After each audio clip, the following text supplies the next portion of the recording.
Hello and welcome to Mississippi Insight. I'm Byron Brown. Thank you for joining us. This week, the gloves are off as the gubernatorial election campaign of 2023 gets underway. Incumbent Tate Reeves opens his campaign with barbs against challenger Brandon Presley. And the Democrat from North Mississippi fired back. Senior political correspondent Richard Lake joins us, and we'll hear from outgoing House Representative Dana Criswell. The State Freedom Caucus founder has his own take on the election season and whether Republican leaders are really conservative enough. That's all ahead this Sunday on Mississippi Insight.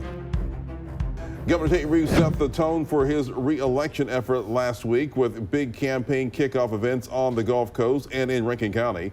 His remarks there and the response from Public Service Commissioner Brandon Presley make two things clear. The selection contest will be bitter and well-funded on both sides. So new senior political correspondent Richard Lake heard the governor speak in Richland Wednesday. And Richard, thanks for joining us here on Mississippi Insight. Of course, thanks for having me. Well, the rhetoric last week from both men was pointed, wasn't it? Absolutely, so? Absolutely, yeah.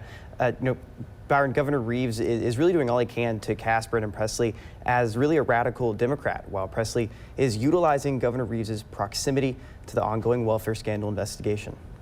Speaking to supporters, Governor Reeves touted Mississippi's unemployment rate, tax cuts, and workforce development as reason for a second term. We have lowered our taxes. We invest in training our workers. We balance our budget, and then we get out of the way. I'm here today to ask you, help us one more time. Let's build a great campaign. Let's defeat the national liberals. Let's tell the world this is Mississippi's moment. This is Mississippi's time. Governor Reeves faces two primary challengers in John Witcher and David Hardigree. Reeves did not mention his potential Democratic opponent Brandon Presley by name, but did warn his supporters of what could be a different race this year. We are not up against a yokel Mississippi Democrat. We are up against a national liberal machine. They are extreme, they are radical and vicious. They believe that welfare is success. They believe that taxes are good and businesses are bad. They think boys can be girls, that babies have no life, and that our state and our nation are racist. And here's the motive behind all that they do. They think that they can teach all of us Mississippians a lesson. They do not like who we are, and they do not like what we believe. They look at all we have accomplished as conservatives, and they hate it. The Presley campaign point of attack, Governor Reeves' proximity to the ongoing state welfare scandal investigation. In a statement released shortly after Governor Reeves' re-election campaign launch, the Brandon Presley campaign says, after 4 years of Tate Reeves' self-dealing in corruption, the only Mississippians who are better off than they were 4 years ago are Tate Reeves, his personal trainer, his celebrity friends, his lobbyist buddies, and the giant corporations who fuel his campaign. Mississippians are fed up with Tate Reeves helping to funnel millions of dollars meant for working families to his celebrity friends and personal trainer. The national Democrats and the liberals don't like what's happening in Mississippi. You see, it doesn't work for their narrative if Mississippi is doing well with strong conservative leadership. The fact that conservative policies work, they work in education, look at our results. They work in the economy, look at our results. And that doesn't work when they go to other states when they say, yeah, these conservative policies are working in Mississippi, but we want to keep the same old tired liberal policies on the West Coast and East Coast, and he's going to govern like them. And so if you like the policies that are being enacted in New York and California and Illinois, then you ought to look at my opponent. Brandon Presley is facing two primary challengers in Gregory Wash and Bob Hickenbottom. So, Richard, you'll be watching the candidates' campaign finance reports when they come out, and that's going to be due, what, May 10th, I understand? Yes, May 10th, and neither candidate has released their official campaign reporting just yet. We do know Brandon Presley cites $1.6 million on hand. And according to MississippiToday.org, Tate Reeves said in January that he had around $8 million on hand. We'll see those official totals this week. A lot of money for this governor's race here. A lot of money. All right, well, we'll keep watching, and we'll be talking with you throughout the campaign, I'm sure. All right, thanks, Richard. Thank you. Up next, Dana Criswell offers his thoughts on the 2023 session, election politics, and much more. Mississippi Insight continues in a moment.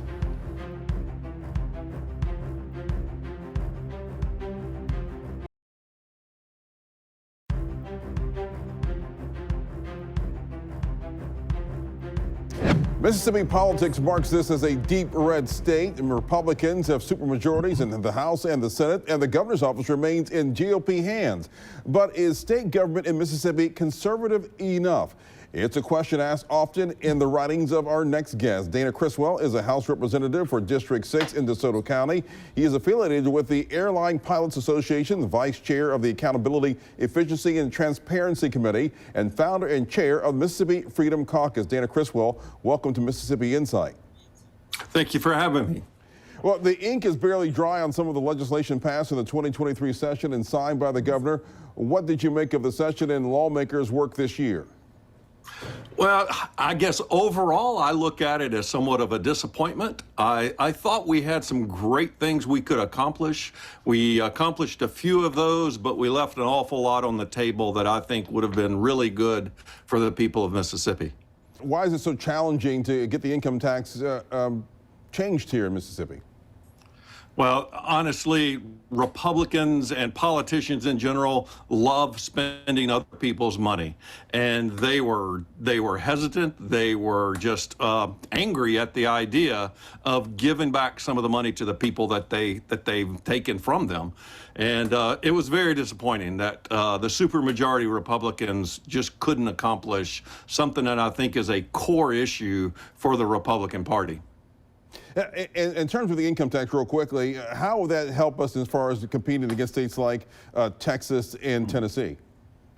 Well, it is just a fact that if you look at the economic growth, the states without a income tax grow faster. They draw more businesses. I mean, the truth is, when a business is looking to move to Mississippi, and they're trying to draw very high-paying executives, and they're going to come to Mississippi and pay $20,000 a year in income tax, in addition to their federal, or they could move to Texas or Florida, they're always going to choose the state that's going to save them the $20,000. So we bypass a lot of businesses, I think, that would come to Mississippi just because you can't be competitive for them to draw their top executives. This is a $6.6 billion general fund budget that just passed the legislature. A lot of money in the state. Do you believe we're spending it as we should? Oh, absolutely not.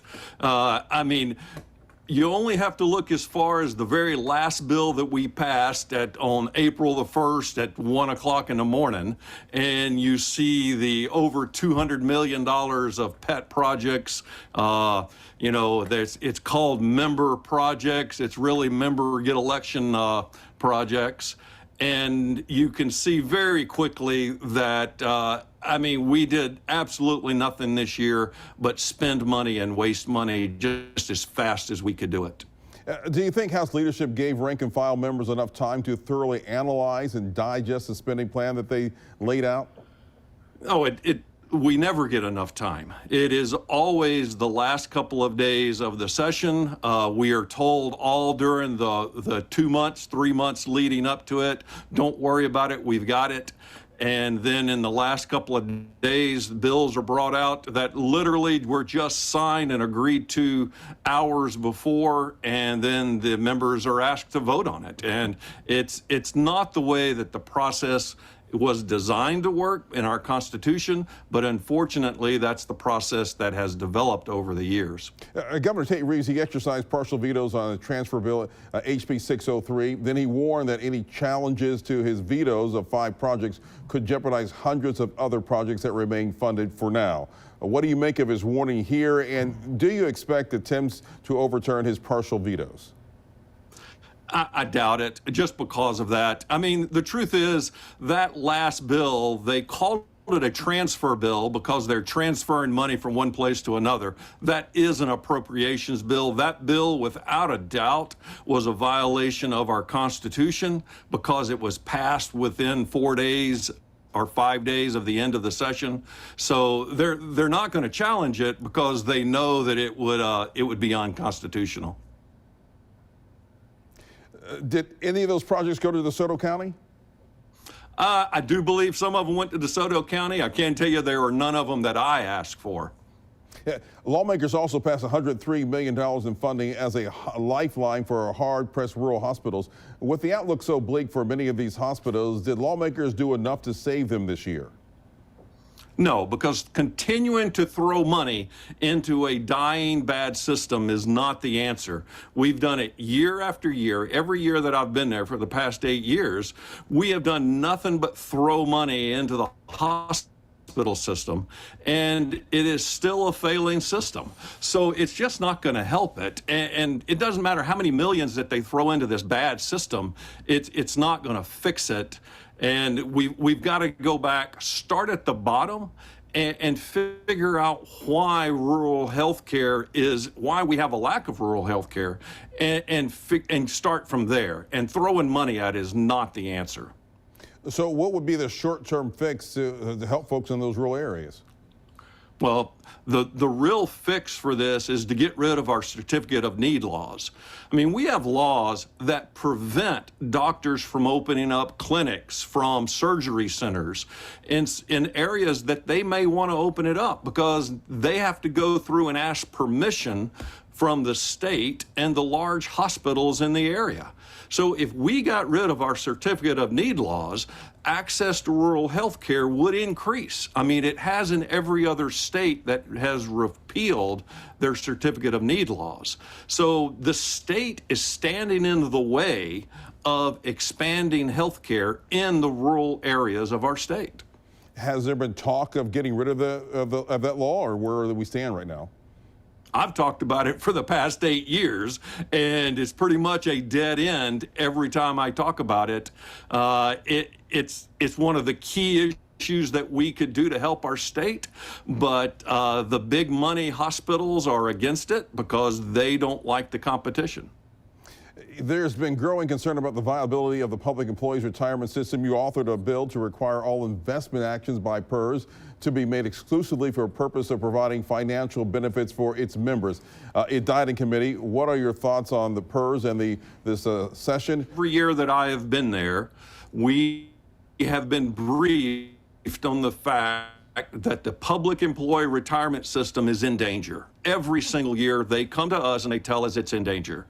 And nothing is ever done. I'm also been told every year by leadership, oh, don't touch that. If you try to touch it, if you try to fix it, they will vote you out. Well, somebody's going to have to man up and actually fix the public employee retirement system. And one of the things that the ESG and what we were trying to do, we actually worked with our state treasurer, David McRae, on that bill to say that we cannot invest state retirement money into funds that are not doing their fiduciary duty and trying to make sure that they are making money for the people who are retiring. So that was the impetus behind that. It's happening all over the country, and unfortunately we weren't able to get that addressed this year either. And also saw a renewed debate over full funding of the Mississippi Adequate Education Program, and the House rejected the Senate's legislation. For anybody to suggest that we are not spending enough on K through 12 education is just ridiculous. Whether MAEP is funded or not, I think we funded it this year over $100 million over last year. We are spending almost 50% of our state budget on K through 12 education. Again, just like the hospitals, they want us to throw more money into a bad system without going back and fixing the system. So more and more money into K through 12 education is not improving it. It hasn't improved it, and it's not going to in the future until we fix the system. Let's talk a little bit about the election season. You've announced that you will not run for another term in the House. What prompted that decision? Well, honestly, it was just time for me to go, just with other things in my life, my real job coming up on a time when it's just time to do that. I also believe that legislators should be real citizens. This should not be a job that is a permanent job in the Mississippi legislature. You should go in, you should serve your time, whether it's 8 years, 12 years, 16 years, and leave. The problem comes whenever we have lifetime legislators that just never leave, and they become then a part of the problem instead of part of the solution. House Speaker Philip Gunn is also stepping down. What do you feel about the prospects for new leadership in the House? I don't see anything that looks great to me so far. I believe most of them are just going to continue on the same old path that we've always done. I hope there's a change. There's always hope that that we will make a change, and I think that's going to come from the people pushing their legislators to make a real substantive change instead of just doing the same thing over and over. Governor Tate Reeves and Lieutenant Governor Delbert Hosemann are running for re-election. Do you believe that these two men fit the mold for conservative politicians and that the Mississippi Freedom Caucus will support come election? Well, quite honestly, Delbert Hosemann, I believe, is nothing more than a Democrat. I mean, we've said that pretty publicly. So there is nothing that he has done that I would consider conservative. I honestly hope the people of Mississippi see that and decide that it's time for him to go home. Governor Reeves, now I've had a love-hate relationship with him for a long time, but that's kind of the way things go. I don't like some of the things that he's done. I don't like the way he's campaigning, but certainly he is the most conservative of the choices that we have right now in coming up in this next year. Do you think there's going to be much of a race come the fall with him and Presley? Well, I think there's always a race. You never underestimate your opponent. So I think there is a race, but I think, quite honestly, the people in Mississippi are never going to side with a Biden Democrat. Biden has done so much to harm our nation, and anybody who affiliates themselves with Joe Biden, I think that's death for their campaign. What kind of policies do you envision that the legislature and the governor pursuing in the years to come give conservative leadership in the future? Well, I think we've got to go back to a couple of things. We've got to go back to money. I mean, I think it was a $7.6 billion budget this year, the largest in the history of our state. As Republicans, we've got to start cutting that budget. We've got to reduce the amount of money that we're spending. We got to give some of that back to the people. I think in education, one of the things that we've got to do is start fixing that. I do believe school choice, giving parents the ability to make decisions for their child, I think is the best way for us to do education. I think parents by far have the best interest of their children at heart. You can't abdicate that to some bureaucrat. You can't abdicate that to a teacher and an administrator or anything like that. The parents are the ones that need to be making the decisions. So we have to start making decisions as a state government to give that control back to the parents. Representative Dan Criswell, the Republican from DeSoto County, thank you for joining us for Mississippi Insight. Thank you very much. Thank you for having me. I appreciate the time. All right, thank you.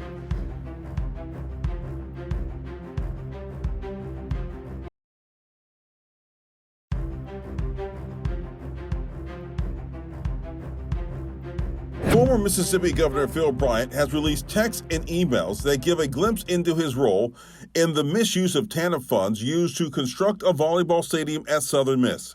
Over 400 pieces of evidence were released, the majority being conversations over text with Brett Favre regarding the viability of the funding application that was being completed by Nancy New.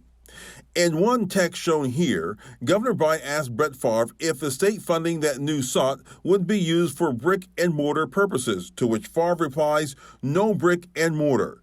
Becoming increasingly impatient, Favre reached out several times to Bryant asking for updates on the project. Bryant responded in one instance, "We are going to get there. This was a great meeting, but we have to follow the law. I am too old for federal prison." A similar interaction from Governor Bryant saying, "I promise you, there is nothing more I can do except follow the law." In a video released Thursday, Governor Bryant maintains his innocence and that the Southern Miss Volleyball Stadium transactions were legal. The fact is, I did nothing wrong. I wasn't aware of the wrongdoings of others.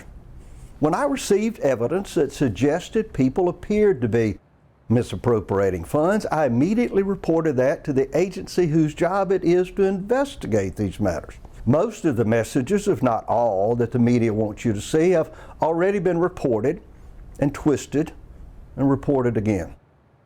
As for the Southern Miss Volleyball Center, over a dozen lawyers from multiple entities approved the transactions.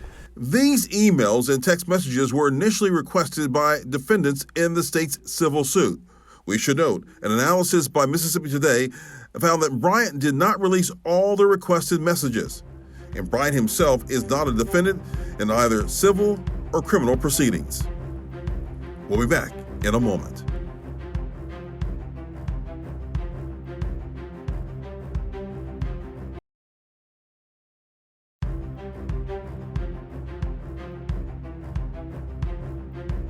If you have comments or questions about today's show or suggestions for an interview or segment, just drop us a line. Email our producers. The address is news@WJTV.com.